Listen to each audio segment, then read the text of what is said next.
Welcome into the latest edition of College Football Smothered and Covered, episode 27 of the revamped show after, what, a 6-year hiatus. It's back. It's better than ever. And I can't even tell you how grateful I am for all of the feedback and all of the fans that are telling me that they are so happy that this show is back. And we're here for you. And like I say every single show, go listen to Pate, go listen to Staples, go listen to Piquel, go listen to Bratton, go listen to O'Gara. We're all one big college football family. College football is the most undercovered sport in the entire nation.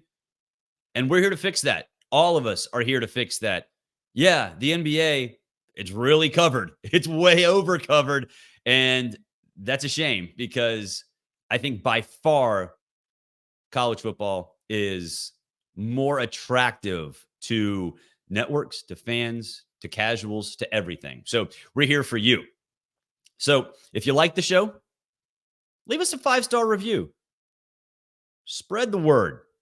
Do whatever you got to do to let others know about the show. But if you hate it, if you don't like it, if you want us to fix it, if you want us to change it, if you want it to go away entirely, leave a review as well. Constructive criticism is something that we don't get enough of in this world. I welcome it with open arms. We've got a big show today. So we're going to talk a little bit about Florida State and the biggest game of the season and perhaps one of the biggest in Mike Norvell's Florida State career. And it's not the game that you probably think. Also, we have an interview that I think a lot of you in the NIL space will appreciate a lot. There are a lot of different things that popped up that maybe we weren't even expecting to pop up, like collectives and things like that where, yeah, they're legal.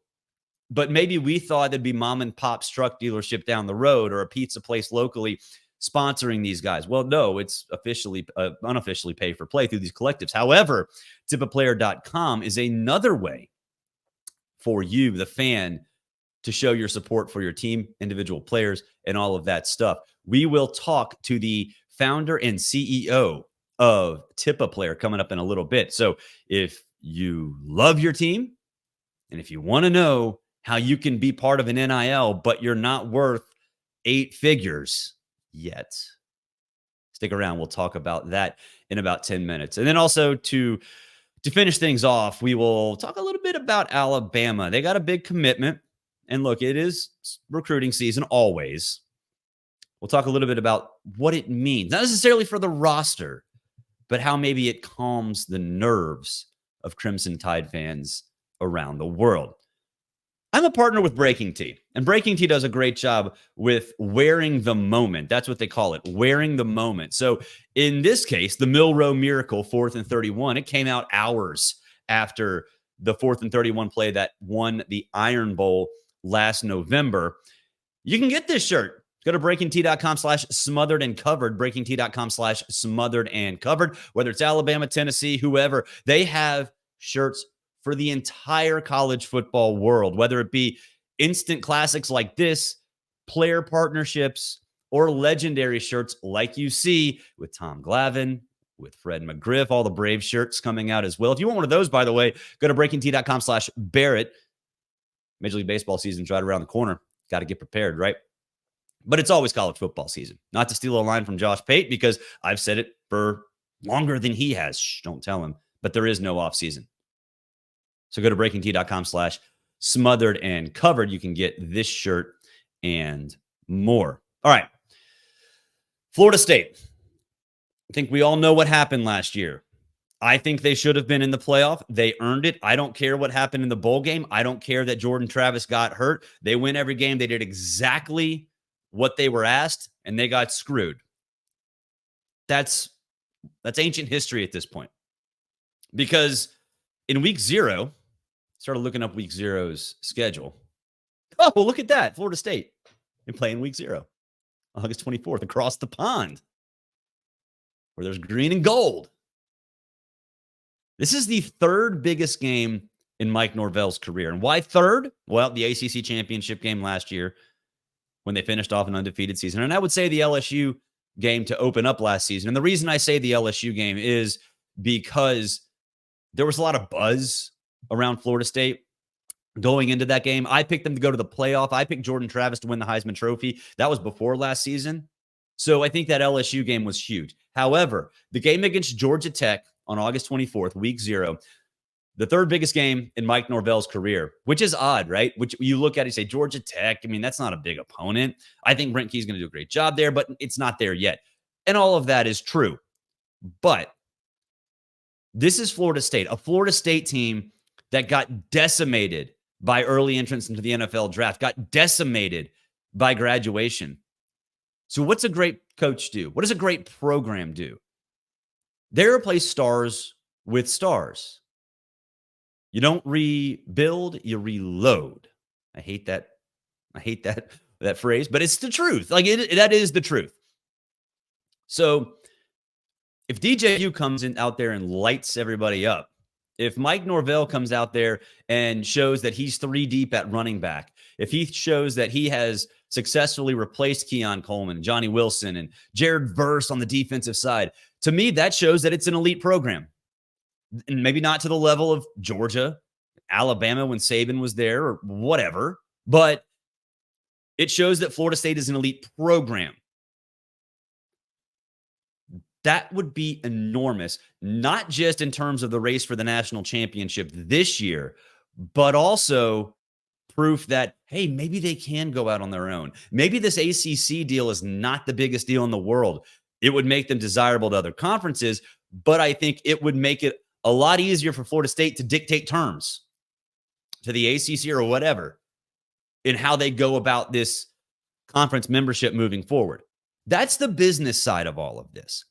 It's not the most important side in terms of off the field, because I think Mike Norvell would show the world and prove to the world that he's the top 5 coach if he goes out there and beats Georgia Tech. And think about what that would mean. This is an offseason where Nick Saban left. Greg Byrne, in that article from Chris Lowe last week, said that the only 2 options to replace Nick Saban were Kalen DeBoer and Mike Norvell. DeBoer got the job. Norvell got the extension at Florida State. Now, I don't necessarily agree and don't buy that completely with what Greg Byrne was saying. They were going to probably talk to Sark. They were probably going to talk to Kiffin. They were probably going to talk to other folks, Dan Lanning. But that's the public knowledge. That's what's out there in the ether. So if Norvell goes out there and says, you know what, I own Florida State. I want to be here. I don't want to be at Alabama. And this is why. This is why. Not just beating Georgia Tech, but showing the world that this is an elite program comparable to what it was during the rise of the Bobby Bowden era. Not talking about the Bobby Bowden era itself, but when Florida State started to build, because Florida State's history is not very good before Bowden. It's just not. It wasn't very good before Norvell either. It was a train wreck, actually. But it'd be huge for Norvell, because if Mike Norvell goes out there and shows the world that he has reloaded that roster, dominates Georgia Tech in week 0, and then continues to prove that, he's too good for Alabama, then Florida State's back, folks. Florida State would be back, and it would be awesome to see for the world of college football. Absolutely fantastic to see Florida State back in the fold. All right. Big news in Tuscaloosa, the state of Alabama as well. You see that from Andrew Bone. If you do not have his book, Road to Bama, buy it. It's fantastic. It shows how Bama was built into a juggernaut. So definitely go check that out. But yesterday, that's neither here nor there. Alabama gets a commitment from Derek Smith, the second-ranked recruit in the state of Alabama, the number 3 wide receiver in the 2024 class. And look, obviously, that's big. It's big for Kalen DeBoer. Getting a superstar recruit. I'm not going to sit here and tell you that's big because it's obvious. But what was the concern for Alabama when Kalen DeBoer was hired? If there was one, can he handle the grind of the SEC? Alabama fans wanted to know, can he handle the grind of the SEC? Because there have been coaches from unorthodox places that haven't been able to handle it. Across the state, Brian Harsin, the one that jumps out more than anybody else. But there has also been coaches that have handled it. Urban Meyer was an outsider. He did all right. He did all right at Florida. 2 natties. I think it's clear that Kalen DeBoer is more Urban Meyer than Brian Harsin. Because you look at what Alabama has done under DeBoer. Held on to Ryan Williams, star wide receiver from the 2024 class, on traditional National Signing Day. Flips Antonio Coleman, a defensive lineman, in the state as well. And now he gets Derek Smith.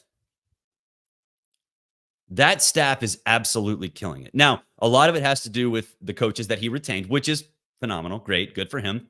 He understands the assignment. But I think it would calm the nerves of Bama fans because, look, that was legitimate. I think everybody knew Kalen DeBoer was a winner. That's fine. But I think all of us who even thought it was a good hire kind of sat back and said, how's he going to handle that? Well, clearly, he's doing all right. Clearly, he is doing all right.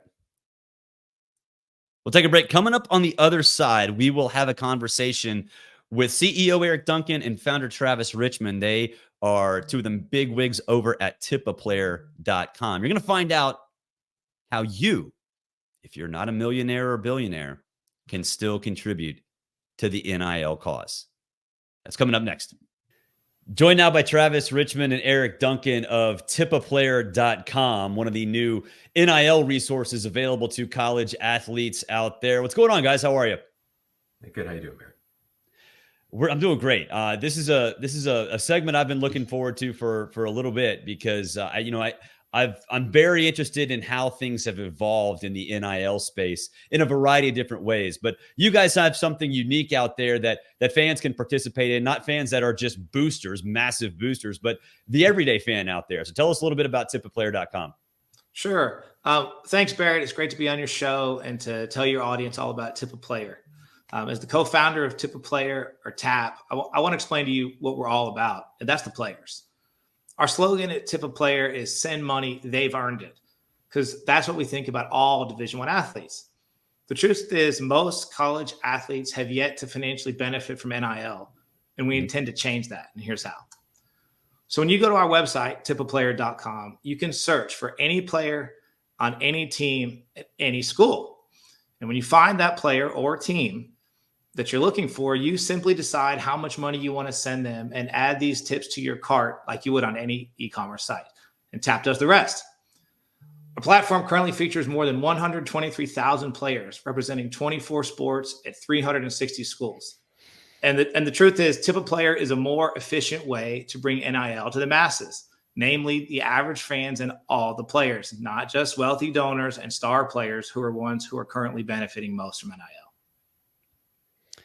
It's a really fascinating project because, I think all of us in our industry were sort of surprised how NIL had evolved. I don't think a lot of us thought about collectives. Obviously we knew about the burger shop down the street that would happen. And we kind of figured there would be like the Dr. Pepper commercials that DJ Uiagalelei and Caleb Williams were in. But this is something different and something that I don't think a lot of fans expected, an avenue like this. So I guess just take me through, kind of how you guys started this and what the reception was early on in the NIL era, because quite honestly, I think all of us are still trying to figure out exactly what's allowed, what's not allowed, and things like that. Well, Travis, go ahead. You came up with the idea and got it rolling about a little over a year ago.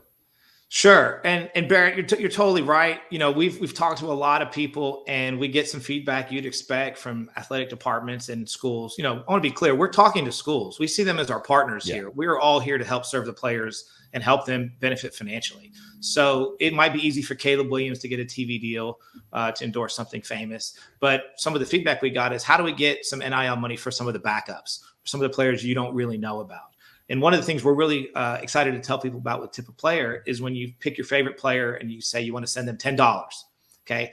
The split is 90%, 10%. The player gets $9 and his team or her team pool gets the $1, the 10%.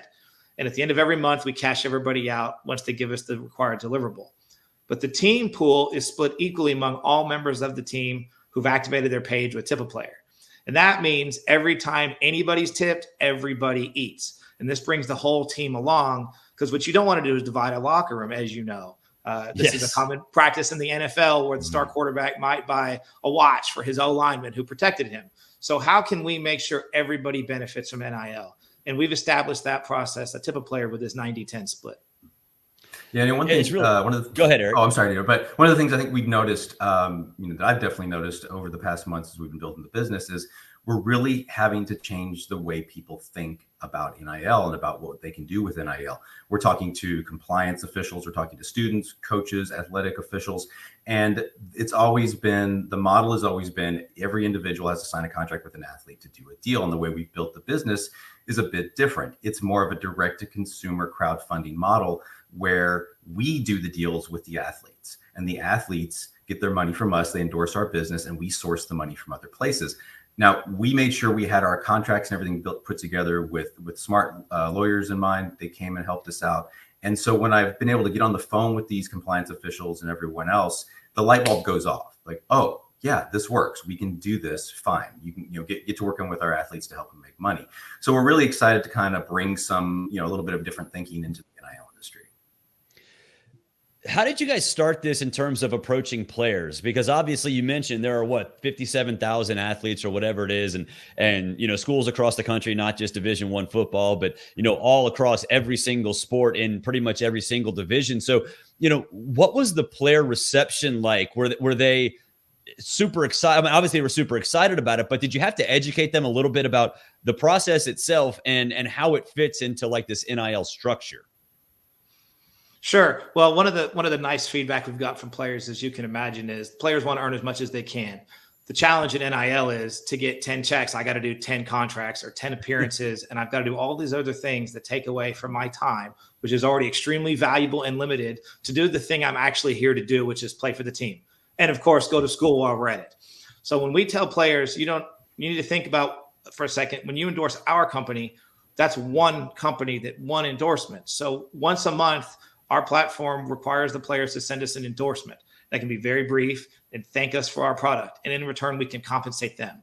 And how much we compensate them is directly linked to how much money is given to our company in their name in the prior 30 days. So now you're talking about a lot more money for one activity. And that's just simply more efficient for the players. And they really like that. Another big way we're trying to educate the players and change the way they think about NIL is our platform, because of the way we've built it and the way we've built our business, our platform allows them to go out and monetize their own brand directly to the folks who follow them, their fans, their friends, their followers, their family. And no one else is really doing that right now. And I think it was back in December, a former Nebraska coach said, hey, let them put their Venmo up on the screen. Well, we basically allow them to do that. And as they start to figure that out, they start to get pretty excited about that opportunity. Yeah, like I was thinking about Venmo. That seemed like the exact comparison that I was thinking of, sort of an athlete Venmo. And I think when this whole thing started in terms of NIL, a lot of us in our industry, in the media industry, we knew about the star players, but the viral sensations, the Olivia Dunns or whoever, that were famous for other reasons other than their specific skill set on the floor or the court or whatever. They've engaged and embraced social media. How have you seen that integrated into what you guys are doing at TipAPlayer? Well, we think it's really essential into what we're doing, right? We see every athlete as a content creator. My background is in digital content creators in that space. And so I see every athlete as a content creator, or they have the opportunity to be a content creator. They all have social media in some respect. They all post in their own way, some more than others, but they all have a following because of who they are, from the golfer, the softball player, all the way up to the star quarterback. They all have an opportunity to make content and build a brand and do things on social media that goes beyond their sport, right? They all have hobbies, they all have interests, they all go to school, they all work out, they all have families. And so there's an opportunity for them to create content in so many different ways. And we want to be able to come in and allow them to, for lack of a better term, monetize that, right? To be able to take advantage of their status and their profile and their name, image, and likeness and make some money off of that. I'm a big fan of all kinds of sports, not just college, not just the main revenue sports, college football and men's college basketball. I love softball. My daughter, my 8-year-old daughter, plays softball, and she absolutely loves it. It's become bigger and bigger. And I used to play baseball, so obviously college baseball is big for me. But those so-called non-revenue sports, the ones other than men's football, college football and men's basketball, this seems like a perfect way for them to capitalize, because they're not going to get the money that, say, a football collective brings to an entire football team. Yeah. And if I can add, one of the cool things about our platform is every single player has their own page. So that's a custom URL. And once you activate your page and we give you that custom URL, you can put that anywhere you like if you're a player. And where I would put it is on my own social channels, right? As Eric said, these content creators are in essence discriminated against because they can't make an online highlight reel or a clip of them making a half-court shot or rehabbing an injury and say, if you like this video, my Venmo is linked at the bottom. They cannot do that at all. They can say, my TAP account is linked at the bottom, and that's perfectly legal. So now our interests are aligned. These players can create more content and send people to a place where people can thank them for that content, and they can't do that right now, and I don't know why. You can tip your Uber driver, you can tip DoorDash, you can tip anybody. But if you go to a game and somebody makes a big shot and you try to hand them a $20 bill, they're off the team. I just think that is an antiquated way of vacating games. Right? That's It's crazy. The entire program. Crazy. So we really think the folks that embrace this concept of the more content I make, the more money I might make from my followers. We provide that mechanism. And of course, we're not here to tell you to raise a soda can and say, I drink Diet Coke. You put out whatever message you want when you want. And we think that is really the true idea behind NIL, of building your own brand on your own terms when you want to. And yes, I mean, a school has 500, 600, 700 athletes, right?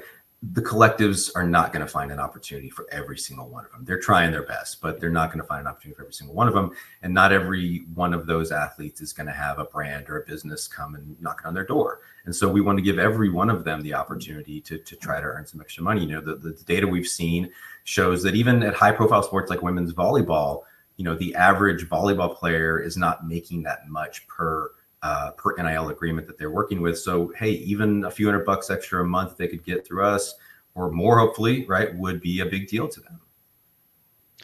There's no doubt. And that's why, like, honestly, that's what I'm excited about with this project, is that, you can see some of the lesser known players actually get what they deserve and not just sort of be as a part of a team and get the money through a collective. So it is really fascinating. And in my mind, when I saw this, it was, to me, it's almost the idea of what NIL should be. It's almost like when we started talking about NIL 5-6 years ago, this was kind of what it was supposed to be, and then it went in all these different directions, and it's hard to grasp exactly what it is. But you guys, I'm very excited to see where this goes, because this is a way, I think, for fans to get involved, not just the rich donors. Anybody with a phone can do this. So for the fans out there, tell them how they can tip a player, not just this March, but next year and moving forward. Yeah. So our website is live. We went live first week of January. Just go to TipAPlayer.com. It's very simple. You can search search bar just like you do on Google or Amazon for any player on any team. You can either tip your favorite player, or you can tip the team in its entirety with what we call a team tap. TAP is our company's acronym. A team tap is $5. So you can send your favorite team a team tap. And on the front page of the website is the tap board, which is just like the traditional leaderboards you see. Now we can have fans competing with one another to say, I sure think my team should win the tap board this month. And when we cash out the tap board at the end of every month, the money goes to the players on the court. This is not money to expand the upper deck, buy another Jumbotron, pay out the coach's buyout. This is money to the players themselves, and they earn that money through endorsing our company. So this is all above board. But we think there's some really exciting moments in the next several weeks as March Madness kicks off. There's 2 giant tournaments. 2 teams are going to win 6 games in a row and bring home national championships. And we think the fan bases are really going to support these players and teams. I tell you what, Texas A&M fans probably would have wanted you to allow them to pay the buyout with Jimbo Fisher this past year.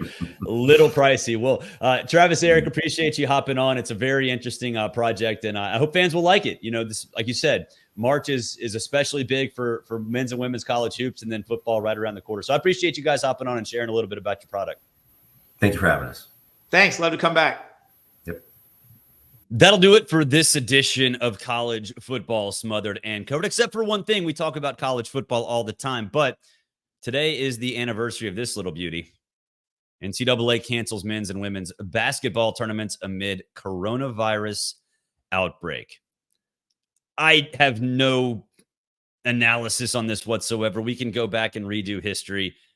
Obviously, I think it's a little ridiculous, some of the things that happened shortly after this, but this was a pretty dark day for college sports fans. And I remember exactly where I was sitting in my office at a house 2 houses ago, or actually last house that I was at, thinking, my God, what is happening? And if you remember, that was the night after the Rudy Gobert incident with the Oklahoma City Thunder and the Utah Jazz. So just a reminder, we have it really good as college sports fans. We really do. If you're a basketball fan, you're loving this time of year. If you're not, doesn't matter. It's a reminder.